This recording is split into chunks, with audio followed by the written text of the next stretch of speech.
Namanya pentas Jumat. Pentas Jumat. Nah sedikit deh ya, ini pentas Jumat ya, nanti jangan sampai dan plesetkan ya. Sehat-sehat ya, sehat-sehat, alhamdulillah semakin ya. Sehat. Kita akan bikin semakin sehat. Ini pentas Jumat ini berbayar tuh gratis? Pastinya gratis. Gratis. Semua pemerintah Kota Makassar berharap masyarakatnya menerima layanan apapun itu secara gratis. Itu campak bahaya lah Bu. Saya juga sering campakkan. Campakkan. Nah ini yang jadi masalah. Makanya kita harus betul-betul meredam, jangan menyebar ya. Jangan bahaya. Jangan menular.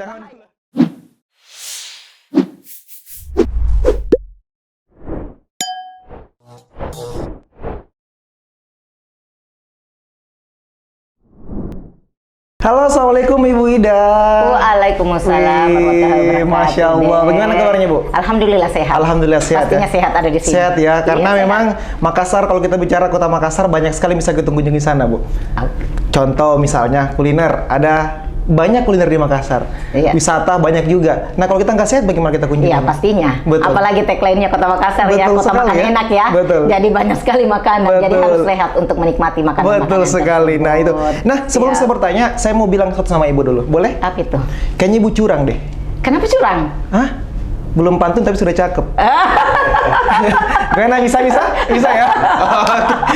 Oke, tentunya pemirsa Ibu, kita mau nyapa dulu nih teman-teman yang ada di rumah. Pemirsa, teman-teman Anak Orang Makassar, kita ucapkan si Dadang anaknya Pak Tatang, sukanya nongkrong di pasar. Selamat datang di podcast Anak Lorong Makassar. Wah, luar biasa. Oke. Luar biasa pantunnya Anak Lorong Makassar. Ini saya siapkan 2 minggu sebelumnya. Masya Allah. Belum dikabarin Pak, kamu dia sudah ada. Oke, tentunya hadir bersama kita di sini Bu Ida, Kepala Dinas Kesehatan Kota Makassar, Ibu. Oke, siap. Nah, sesuai temanya kita di pagi hari ini, Bu. Jadi kita tuh membahas ada program yang dibuat Dinas Kesehatan Makassar ya. Namanya Pentas Jumat. Pentas Jumat. Nah sedikit deh ya, ini pentas Jumat ya, nanti jangan sampai dan plesetkan ya, malam Jumat. Iya. Kenapa bukan pentas Senin, pentas kan Rabu? Ini bagus, supaya cepat diingat ya. Betul. Apalagi kaum ya karena Jumat itu kaum Adam ya. Jadi ini bagus ya. Kenapa ini cuman akronim aja terkait dengan bagaimana layanan kesehatan di Kota Makassar semakin lebih baik ya. Makassar tak 2 kali tambah baik.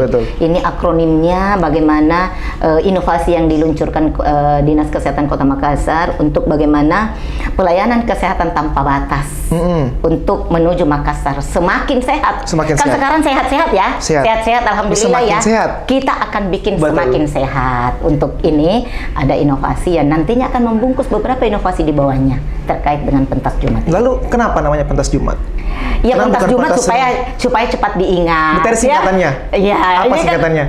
Sebenarnya tidak ada singkatan, itu adalah akronim aja. Akronim aja. Iya. Supaya kesehatan. Jumat. Kalau Jumat ya. Senin sampai Sabtu kan semua hari sama ya, tapi kalau Jumat kan spesial ya. Hari di mana betul-betul berkah. Jadi semoga inovasi ini juga berberkah betul sekali. Warga Kota Makassar. Iya. Pentas Jumat. Jadi kalau kita ingat pentas Jumat, kita harus tambah sehat. Tambah sehat. Iya. Seperti itu ya. Benar. Nice. Saya suka. Oke, lalu bagaimana sih sebenarnya mekanisme dari pentas Jumat ini, Bu? Nah, pentas Jumat ini adalah salah satu inovasi Dinas Kesehatan Kota Makassar dari beberapa inovasi yang ada. Nah, di dalamnya ini sebenarnya kita kemarin sudah ada ya home care ya. Home care di mana kita kunjungan ke rumah bagi masyarakat kita yang tidak bisa menjangkau layanan kesehatan langsung ke tempat layanan kesehatan yang sudah disiapkan pemerintah kota, terdiri dari 47 puskesmas. Nah, layanan ini bagaimana nanti ke depannya itu meningkatkan layanan yang ada. Artinya inovasi di atas inovasi. Yang tadinya kita mengunjungi orang sakit yang diteruskan di 112 keluhannya. Nanti ke depannya ini bukan saja orang sakit yang menggunakan aplikasi tersebut. Jadi orang sehat pun. Jadi kejadian kesehatan pun di wilayah itu bisa digunakan melalui aplikasi ini. Jadi misalnya ada care antara warga satu dengan warga lain. Misalnya aja ya. Karena kalau home care kemarin yang menelpon 112 bila dia sakit tidak bisa mengunjungi. Nah, yang sekarang ini nanti aplikasi Dotorota itu aplikasi di mana meningkatkan layanan untuk home care. Itu pasien tidak sakit pun, contoh kita punya keluhan apa saja bisa langsung konsul di websitenya Dinas Kesehatan yang kita teruskan ke Kominfo juga, ke 112 dan ke kami juga untuk website Dinas Kesehatan. Oke, lalu bagaimana misalnya karena kan Makassar tuh banyak jaraknya jauh juga Bu, di pulau-pulau. Apakah tetap bisa diakses Tetap bisa diakses kalau mulai kita kan ada 20 kita ya barang dengan kode ngaring. Masih tetap diakses sepanjang jaringannya bagus. Ya, sepanjang jaringannya bagus sepanjang jaringannya bagus. Karena kan ini tetap melalui aplikasi ya. Betul. Aplikasi tidak pernah lepas daripada jaringan yang ada. Jadi setelah misalnya konsultasi bisa langsung ditindaki. Bisa langsung. Ada rekomendasi dari tadi aplikasi tadi Pentas Jimat ini ke puskesmas terdekat misalnya. Iya. Oke. Karena kan ini per wilayah. Jadi di dalam aplikasinya nanti kan ada 47 puskesmas yang dia checklist. Dia berada di wilayah mana, puskesmas mana. Nah, begitu mereka sudah masukkan data diri, dia masukkan keluhannya tembusnya ke puskesmas yang di wilayah masing-masing. Iya. Seperti itu. Berarti konsultasi Bu ya? Konsultasi kalau boleh. Kalau konsultasi cari jodoh boleh juga? Ya? Konsultasi cari jodoh boleh juga? Sebenarnya sih kalau jadi jodoh kita kasih edukasi aja ya. Edukasi untuk bagaimana ya, kali aja sehat. Bisa ya. Karena benar bisa. Karena apa? Sebelum kita memulai pernikahan, pastinya ada edukasi kesehatan. Betul sekali. Ada pemeriksaan dini kesehatan. Betul. Untuk bagaimana kedua pasangan ini pastinya sehat untuk kedepannya. Untuk menikah ya? Iya. Jadi konsultasi itu boleh, tidak ada masalah. Ini dibuka lebar deh. Makanya tadi di awal saya bilang, ini konsultasi bukan hanya karena penyakit aja. Betul. Konsultasi terkait dengan kesehatan. Iya. Ya? Karena orang kan pasti mikirnya, oh nanti saya sakit baru kesana deh. Iya, ini yang kita mau redam. Iya. Karena kenapa? Kita akan kembali ke awal dibentuknya puskesmas. Di awal dibentuknya puskesmas itu promotif, preventif, kuratif, rehabilitatif. Nah, kalau ini ada berarti promotif preventifnya jalan. Betul. Ya? Artinya begini, kepedulian masyarakat. Salah peduli Ki, salamat Ki, kena juga di sini. Artinya gini, ada masyarakat di satu tempat melihat tetangganya sakit, dia boleh konsul ke sini. Kalau tetangganya misalnya tidak mempunyai Android, dia yang boleh mewakili. Bisa dibantukan ya? Bisa diwakilkan. Ataukah mungkin ada posko-posko atau apa seperti itu, mungkin kita langsung ke puskesmas boleh? Misalnya, in case misalnya ada warga yang mau tapi gagap teknologi, Bu. Gagap teknologi boleh tetangganya, kan tetangganya sudah terdaftar. Artinya sudah terdaftar. Dia terdaftar, dia akan mengeluh di dalam situ. Dia akan konsultasi bahwa ada tetangga saya yang seperti ini. Kami akan turun melalui informasi dulu lewat teleponnya, dan apabila kami mengunjungi pasti kami akan turun mengunjungi. Betul sekali. Jadi ini aplikasi Dr. Rota ini yang peningkatan daripada aplikasi sebelumnya itu promotif, preventif, dan kuratif berjalan. Kalau sebelumnya hanya kuratif data, kami saja datang mengobati, tapi yang sekarang tidak. Ya, jadi promotif preventifnya juga jalan. Jadi apapun yang terkait kesehatan silakan konsul. Iya. Ya, terkait kesehatan silakan konsul. Kesehatan. Artinya gini, dengan adanya aplikasi ini kita mengajak masyarakat bahwa kesehatan itu milik kita bersama. Betul. Ya, bukan hanya pemerintah kota. Betul. Milik kita bersama untuk memperhatikan, mari kita sama-sama memperhatikan kesehatan untuk menyehatkan warga Kota Makassar. Jadi kata kunci saya dapat juga adalah selain memang untuk kesehatan, kita juga diarahkan untuk kemudian lebih menumbuhkan sosial kita ke orang-orang. Nah, seperti itu. Iya kan? Iya. Jadi jangan egois. Kalau misalnya ada warga teman tetangga yang nggak tahu, dibantu. Silakan komunikasikan di kami. Komunikasikan di aplikasi ini. Iya. Kami akan turun sepanjang komunikasinya kesehatan ya. Karena ini aplikasi buat kesehatan. Jadi sepanjang kesehatan. Misalnya ada penderita DBD di sekitarnya, terus tidak terlapor di puskesmas misalnya. Artinya gini, kalau aplikasi ini betul-betul maksimal, karena kan ini baru 2 baru 2 puskesmas yang kami akan percontohkan. Tapi ke depan ini 2023 akhir mungkin bisa semuanya, atau 2024 ya, kita semuanya supaya betul-betul merata ini keadilan kesehatan. Itu artinya kita care lah. Kalau ada yang tidak terlaporkan lewat ini. Artinya tidak ada lagi kehilangan berita terkait dengan kesehatan di masyarakat. Iya. Jadi kalau misalnya kita ke website, Bu, keywordnya apa? Kata kuncinya kalau kita mau searching di ini website, cari Jimat aja. Aplikasi Dr. Rota. Aplikasi Dr. Rota. Aplikasi Dr. Nanti dipilih langsung di situ. Nanti dipilih. Nanti ada item-itemnya. Ini yang sementara kami akan sosialisasikan ke masyarakat. Betul. Jadi kami sosialisasi dulu di 2 puskesmas. Iya.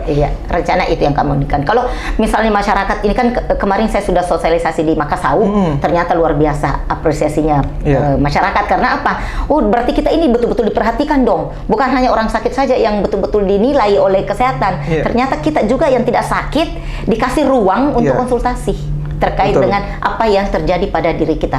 Orang sehat saja diperhatikan, apalagi orang sakit. Apalagi orang sakit. Betul. Nah, jadi begitu teman-teman podcast Seluruh Makassar, kalau kita misalnya mau konsultasi ataupun mau bertanya tentang kesehatan, boleh banget di aplikasi Dr. Rota ya, di website. Siap. Jadi tidak ada lagi alasan untuk tidak konsultasi. Iya. Oke. Nah, ini kan sudah ada nih, Bu, 2 puskesmas percontohan. Apakah sudah ada mungkin review dari masyarakat manfaat setelah menggunakan aplikasi ini? Iya, kan ini aplikasi ini baru ya. Jadi sudah di Makassar kemarin sudah ada 2 orang yang kami testimonikan. Rupanya betul-betul dia merasakan bahwa oh ini yang kami harap. Artinya gini, yang kemarin itu oke lah, home care itu memang melayani kami dalam kondisi sakit. Nah ini aplikasi ini lagi muncul ya, inovasi di atas inovasi lagi ini muncul dengan melayani kami yang non sakit, yang sehat ya, yang sehat. Artinya terkait dengan informasi kesehatan kami tidak perlu lagi mencari kemana-mana, cukup dengan aplikasi Dr. Otta.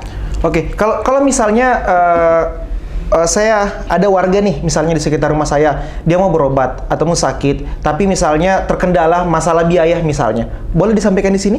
Diteruskan ke pihak terkait? Bisa disampaikan di sini juga. Jadi kan ini konsulnya, kalau misalnya dia tidak mempunyai Android atau tidak mempunyai Android, langsung saja konsultasinya. Nanti dokternya mengarahkan seperti apa kondisinya yang ada. Oke, gitu. Nah, lalu jadi intinya aplikasi ini adalah bagaimana kita membicarakan terkait kesehatan. Terkait kesehatan. Iya. Salah satunya kan BPJS juga terkait kesehatan ya. Iya, betul. Karena ini konsultasi tidak sehat dan sakit. Terus promosinya kemarin seperti apa? Apakah ada turun ke masyarakat, langsung ke daerah-daerah atau seperti apa? Iya, kan kami percontohan baru 2 deh ya. Baru Puskesmas Makassar dan Puskesmas Dahlia.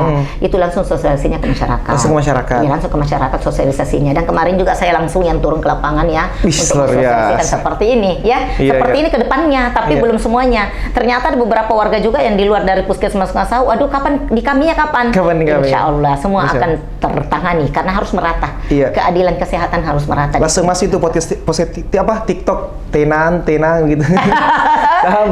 tenang sabar. Semua akan merata pada waktunya. Semua tambah baik. Semua akan dapat informasi tersebut. Ya. Lalu di sini siapa yang terlibat selain dinas kesehatan? Apakah mungkin ada kerjasama dengan dinas yang lain? Ya, itu untuk di kami saja deh ya, punya tim internal. Tim internal itu di dinas kesehatan itu ada 4 bidang. 4 bidang itu saya libatkan semua. Mulai dari pelayanan kesehatan yang membawahi 47 puskesmas, membawahi 186 klinik dan membawahi DPP dokter praktek perorangan. Saya libatkan PSDK terkait dengan alkesnya ya, kebutuhannya. Karena bisa jadi nanti di konsulnya juga ada yang mengeluhkan terkait dengan layanan kesehatan. Bisa jadi ada yang mengeluhkan terkait dengan alat-alat kesehatan ya. Jadi saya libatkan juga kepala bidang pencegahan pengendalian penyakit. Nah, ini yang paling penting ini. Karena program penyakit ada di dia semua. Pastinya kalau ada mengeluh, di sini ada DBD, di sini ada tipes, di sini ada malaria, itu kan dari di sini kenanya di asal bukan di sini ada hantu ya. Bahaya itu. Nah, apalagi pelayanan kesehatan masyarakat. Di sini kuncinya PHBS ya. Bagaimana pola hidup bersih dan sehat di semua tatanan kesehatan itu dimaksimalkan. Jadi kami libatkan 4 bidang. Jadi semua bidang, dan saya libatkan Kasubat Perencanaan karena bagaimana kami merencanakan. Pastinya kan butuh anggaran ini deh ya. Butuh anggaran. Jadi bagaimana perencanaannya ke depan untuk tahun 2024. Saya libatkan Kasubat Keuangan bagaimana melihat tentang serapan anggaran sesuai tidak ya. Jadi memang kita betul-betul memaksimalkan hal yang kecil tapi menghasilkan hal yang besar. Betul. Seperti itu. Kecil tapi manfaatnya besar. Manfaatnya besar. Dan ada tim eksternal juga. Kami pasti butuhnya tim eksternal. Salah satunya Kominfo. Bagaimana menyiarkan ya terkait dengan inovasi ini. Karena walaupun kami buat inovasi, kalau tidak disebarluaskan, bagaimana masyarakat bisa tahu.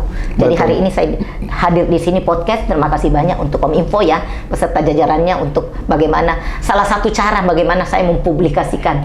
Ada loh pentas Jumat di Kota Makassar di bidang di SKPD kesehatan untuk memulai inovasi baru, di mana nanti inovasinya akan berkembang sampai dengan 4 bidang di dalamnya berkembang.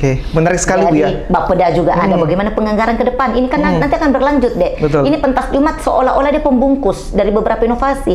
Salah satunya ini aplikasi Dr. Otta. Ya, ini aplikasi Dr. Otta dengan 47 puskesmas. Tidak menutup kemungkinan nanti aplikasi-aplikasi terkait dengan PHBS di lapangan semua masuk di sini terbungkus. Jadi kami butuh perencanaan dari Bapeda.